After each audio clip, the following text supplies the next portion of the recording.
আলাইকুম। সকলকে জানাই ঈদ মোবারক। কারণ আজকে রাসূলুল্লাহ পাক সরকারি কায়নাত হযরত পরনূর মুহাম্মদ সাল্লাল্লাহু আলাইহি সাল্লামের ১৫০০তম বেলাদত শরীফ, যিনি সালাত করবেন আমাদের প্রিয় হাবিব হযরত মুহাম্মদ সাল্লাল্লাহু আলাইহি সাল্লামের ৪১তম আওলাদ হুজুর সৈয়দ মোহাম্মদ সাবির শামাদ্দাজুল আলী এবং ওনার শাহজাদা মেহমুদ শাহজুর এবং ওনার ভাইয়ের ছেলে ভাইপুত যেটা বলে ও এটা হচ্ছে কাসিম শাহজুর। তো ওনাদের সদরতে আজকে আমাদের এই জ্যেষ্ঠ জুলুস পালিত হবে। সকাল থেকে মানে সকাল আমরা আসছি কয়টা বাজে? ৮টা বাজে না? এই ৮টার পর থেকে এখন কয়টা বাজছে? আচ্ছা ১১টা। এই পর্যন্ত যে পরিমাণে খাবার খাইলাম, শরবত হইতে, চা তো পাই নাই, যাই হোক চা পাইলে ভালো হইতো। তো শরবত হইতে, বিরিয়ানি হইতে, বন হইতে, কলা হইতে, এভরিথিং মানে এখানে নাই। আমি বলতেছি ভাই আমার পেট ব্যথা যাচ্ছে, আমি শরবত খাই পারবো। তারপর বলতে ভাই মহব্বতে খান, অন্যান্য দিন দেয় না, কিন্তু এই দিন দেওয়ার কারণ হচ্ছে রাসূল পাককে খুশি করার জন্য। আজকে যার কারণে আমরা এখানে সবাই সমাগম হয়েছে। বিশ্বের দেশে যত মানে জেলা রয়েছে ৬৪ জেলা থেকে অনেক জেলা থেকে মানুষ আসছে এবং দূর দূরান্ত থেকে যারা আসছে তাদেরকে শুভকামনা রইল, তাদের প্রতি শ্রদ্ধা রইল। কারণ তারা এসে এই আমাদের প্রাণের ক্যাম্পাস জামিয়া আমাদের সিনিয়রিয়াতে সমাগম হয়ে আজকে প্রোগ্রামটা সুন্দরভাবে সম্পন্ন করবেন। এবং মানে যারা বাতিল আছে, যারা আমাদের ওই যে ডাব্লিউ মার্কার যেগুলো বলে, যারা ডাব্লিউ ভাইয়ারা আছেন, আপুরা আছেন, তাদের বলবো যে আপনাদের দ্বারা হবে না, আপনাদের দ্বারা জশ্নে জুলুস হবে না। আপনারা বলেন যে এখানে নামাজ হয় না, হয় না। আমি বলতে ভাই আপনাকে ইনভাইটেশন করলাম, আপনাকে ইনভাইটেড যে জামিয়াতে আসেন, আমাদের জশ্নে জুলুস আসেন, দেখবেন এখানে নামাজ হয় নাকি, খানা হয় না কি হয়, সবগুলা আপনি আসলে দেখবেন। আর এখানে আসলে বাধ্যতামূলক আপনারা খাইতে হবে। যদি না খান মুখ বাড়ায় মারবে, যে আমারও মারছে, চকলেট মুখ বাড়া মারছে, বুঝছেন? তো আমি মনে করি এখানে যত মানুষ হচ্ছে, একটু দেখেন না, একটু দেখেন, এখানে প্রচুর মানুষ হচ্ছে। এবং ব্রিজের মধ্যে দেখেন, উপরে ব্রিজে দেখাও, উপরে ব্রিজের মধ্যেও মানুষ। তো আমি মনে করি আজকের আমাদের এই প্রোগ্রাম অনেক সুন্দর সমাগম ভাবে হয় বলে আমি আশা রাখি। এবং যারা এসেছেন, হ্যাঁ সকাল থেকে প্রচুর মানে বৃষ্টি পড়তেছে, ইভেন এখানে গরমও বৃষ্টির মধ্যে গরমও, কিন্তু এখানে সবাই কি করতেছে, আনন্দ উল্লাস করতেছে। আমি মনে করি ঈদ উল ফিতর এবং ঈদ উল আজহা থেকে বেশি আনন্দ হচ্ছে এখানে। আর এখানে একটা জিনিস বলতেছে ঈদ মোবারক, আজকে আমাদের জন্য ঈদের দিন। তো এটার থেকে বড় কিছু আমি মনে করি না। জি, গেট ভাঙি করলে আপনার, কারণ আশিকে রসুলদের থেকে কখনো নবী প্রেম সয় ধরবেন না। মহব্বত যতক্ষণ পর্যন্ত আছে ভালোবাসা প্রকাশ করবে ইনশাল্লাহ। ঠিক আছে, তো সবাই ভালো থাকবেন, সুস্থ থাকবেন। এবং আমি আছি, মাসুম ভাই আছে এবং আমাদের সাইফুল ভাই আছে। ভাইয়া কেমন লাগতেছে আপনার?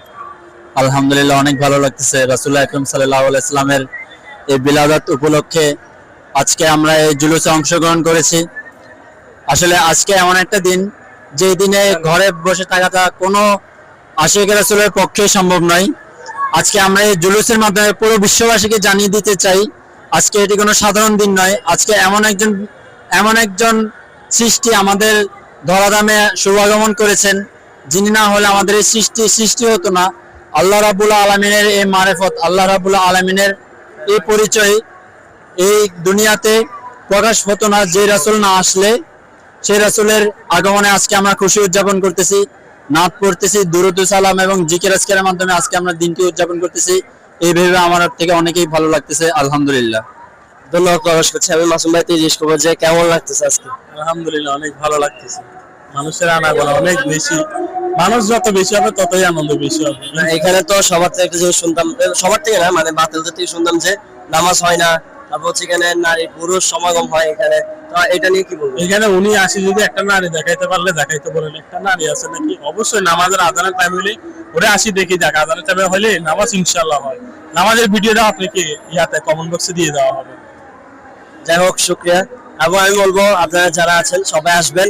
আমি আপনাদেরকে বলি যে আমাদের এটা শুধু সুন্নি কেন্দ্রিক না, এখানে ওয়াহাবি, মুতাজিলি, হাফেজি, খারিজি, শিয়া, মুতাজিলি, সালাফি, আহলে হাদিস সব ঘরানাকে নিয়ে আমরা জশ্নে জুলুস ঈদ মিলাদুল নবী পালন করছি।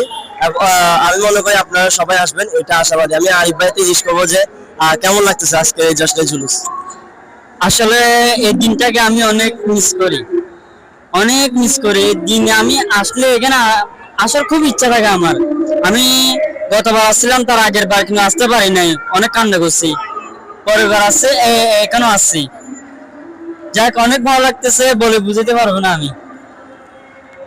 শুকরিয়া। আজকে আমার এই ভিডিওর মাধ্যমে একটা মেসেজ আমি কিছু মানুষদেরকে দিতে চাই। আজকে দেখেন একটা আমি আমার ফিলিংস আমি শেয়ার করতেছি আপনাদের মাঝে। আমরা যখন এখানে জুলুস করতেছিলাম, একটা অ্যাম্বুলেন্সকে আমরা দেখতে পাই, যে অ্যাম্বুলেন্স সম্ভবত এটার মধ্যে কোনো রোগী ছিল। যখন আমরা অ্যাম্বুলেন্সটাকে দেখতে পাই, আমাদের স্বেচ্ছাসেবক বাইরে এবং আমরা যারা জুলুস করতেছি, আমরা এখানে সাধারণ মানুষ সবাই মিলে মানে উঠে বেরো লেগে যায় যে এই অ্যাম্বুলেন্সটাকে কত দ্রুত সম্ভব এখান থেকে পার করে দেওয়া যায়, মেডিকেল পর্যন্ত পৌঁছানো যায়। তো এটা থেকে আপনারা কি বুঝতে পারতেছেন সেটা আপনারা অবশ্যই বুঝতেছেন। 2 দিন আগে আমরা লক্ষ্য করলাম আমাদের বাংলাদেশের কোনো এক অঞ্চলে কিছু মানুষ আসলে যারা দেখতে মানুষ হলো, আসলে মানুষদের মাঝে ওদের মধ্যে যে একটা উগ্রতা কাজ করে, এরকম কিছু উগ্রপন্থী মানুষ একটা মিছিল করছিল এবং সেই মিছিলের মধ্যে কিছু উগ্রবাদী স্লোগান দিচ্ছিল যে তারা ঢুকবে যে দিক দিয়ে, লাশ পড়বে সেই দিক দিয়ে, এরকমটা অনেকটা কিছু। ব্রাহ্মণবাড়িয়ায় আসলে সম্ভবত ব্রাহ্মণবাড়িয়া বা যে কোনো অঞ্চলে হোক। তো ওই আকীদাগত মানুষদেরকে আমি একটা মেসেজ দিতে চাই, আসলে আপনারা কার বিরোধিতা করছেন? আমাদের জুলুসের বিরোধিতা করছেন? আমরা জুলুস করছি সেটার বিরোধিতা করছেন? আপনি যদি মনে করেন যে এটা ভালো না, এটা খারাপ, তো আপনার মনে করা দিয়ে তো আর বিরোধিতা করা যায় না বা বাধা দেওয়া যায় না। তাহলে সেটা হবে আপনার শক্তির অপব্যবহার। আপনি যদি সত্যি আপনার কনফিডেন্স থেকে থাকে, আপনার যদি বিশ্বাস হয়ে থাকে যে আসলে এই জিনিসটা ঠিক না, তাহলে আসেন আমাদের সাথে কিতাব নিয়ে বসেন, আমাদের সাথে আলোচনা করেন। আগে আমাদেরকে মুখ দিয়ে আগে পরাজিত করেন যে আমরা যেটা করছি সেটা কোরআন এবং সুন্নাহ অনুযায়ী সেটা ঠিক নয়। এরপর যদি আমাদেরকে হারানোর পরেও যদি আমরা না মানি, তখন আপনি আমরা গায়ের জোর দেখাতে পারেন। আর আরেকটা কথা আপনাদেরকে মেসেজ দিয়ে বলে দিতে চাই, আমরা সুন্নিরা, আমরা সুফিবাদী, আমরা মহব্বতে বিশ্বাসী। আমরা রাসূলুল্লাহ আকরাম সাল্লাল্লাহু আলাইহি ওয়াসাল্লাম থেকে মহব্বত করতে শিখেছি, ঠিক আছে? তার মানে এই নয় যে আমাদের হাত নেই। আপনাদের হাত আছে, আমাদেরও হাত আছে, ঠিক আছে? আর সবসময় মনে রাখতে হবে আমরা কিন্তু ওমর ফারুকের উত্তরসূরি, ঠিক আছে? আমরা যেরকম বুকে টেনে নিতে পারি, আমরা ঠিক তেমনি তদ্রুপ কিন্তু আমরা গর্দন থেকে মাথা আলাদা করে দিতে পারি। খুবই সাবধান থাকবেন, মুখ দিয়ে যা আসবে সেই স্লোগান দিয়ে বেরাবেন না।